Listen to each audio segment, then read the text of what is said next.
चालाक दरवीश और लालची सूदागर। पुराने ज़माने की बात है। एक बड़े शहर में याकूब सूदागर नाम का एक शख्स रहता था। वह बेहद अमीर था। इसके कई बड़े बड़े मकान, सोने के बर्तन और सैकड़ों नौकर चाकर थे। मगर वह अपने दौलत का गलता इस्तेमाल करता था।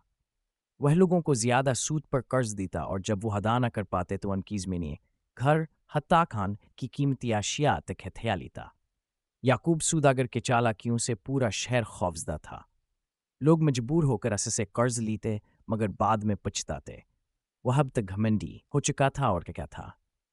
दुनिया में सबसे ज्यादा अक्लमंद में हूं, कोई मेरा मुकाबला नहीं कर सकता। दरवेश की आमदा एक दिन शहर में एक दरवेश आया। वह बारिश सादल बास पहने मगर बहुत ज़हीन था। वह दुनिया घूम चुका था और लोगों के दिलों को बदलने का हुनर जानता था। जब वह शहर में पहुंचा तो उसने याकूब सूदागर के बारे में सुना और सोचा खास से सबक खाना चाहिए।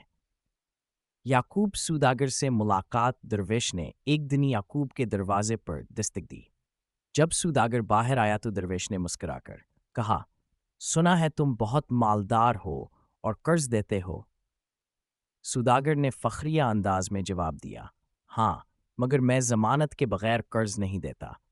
अगर तुम्हें रकम चाहिए तो पहले कोई कीमती चीज गिरवी रखो। दरवेश ने कहा, मेरे पास एक ऐसी चीज है जिसे देखकर तुम हैरान रह जाओगे, लेकिन शर्त यह है कि तुम खुद आकर देखो। लालच में आया वह सूदागरी अकूब सूदागर को दरवेश की बात पर शक हुआ, मगर इसकी लालच भी बढ़ गई।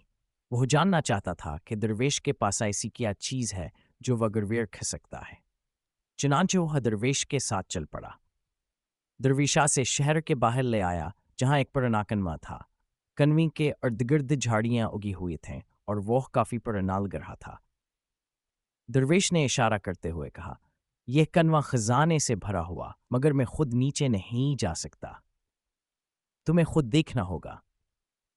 सूदागर की बेवकूफ़ी याकूब सूदागर की आंखें चमक उठीं। वो बेहद लालची था और इसे लगा कि वाकई खजाना हो सकता है। उसने झक कर किनवे में झांकने की कोशिश की, मगर जैसे ही इसका सर नीचे गया, दरवेश ने एक जोरदार धक्का दिया। बचाओ!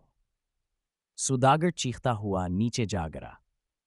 किनवे में गिरते ही वो खैचर में लथपथ हो गया। उसके कीमती रेशमी कपड़े गंदे हो गए और इसका गरूर लम्हों में खाक में मिल गया। वो चलाने लगा, मुझे बाहर निकालो, ये तुमने क्या किया? दरवेश की दानाई। दरवेश मुस्कुराकर बोला, ये तुम्हारे लालच का इंजाम है। तुमने कई लोगों को कर्ज देकर बर्बाद किया, उनके घरों पर कब्जा किया, मगर आज तुम्हें एहसास होगा कि दूसरों को मुसीबत में डालने का क्या इंजाम होता है। यह कहकर दरवेश वहां से चल दिया। सूदागर के अब्देली घंटों बाद कुछ देहाती वहां से गुजरे। जुबान होने कन्वी से किसी की आवाज सुनियतवान होने रस्सी फेंक कर याकूब को बाहर निकाला। वह नहायत कमजोर हो चुका था और उसके चेहरे पर खौफ था। इस दिन के बाद याकूब का दिल बदल गया। इसने लोगों से माफी मांगी, कर्जे माफ कर दिए और अपना बाकी माल गरबा में बांट दिया। अब वह दूसरों की मदद करने लगा और दरवेश के सबक को हमेशा याद रखा। नतीजा, ये कहानी हमें सिखाती है कि लालच हमेशा नुकसान पहुंचाता है और सच्चाई और दानाई हमेशा फतह पाती है।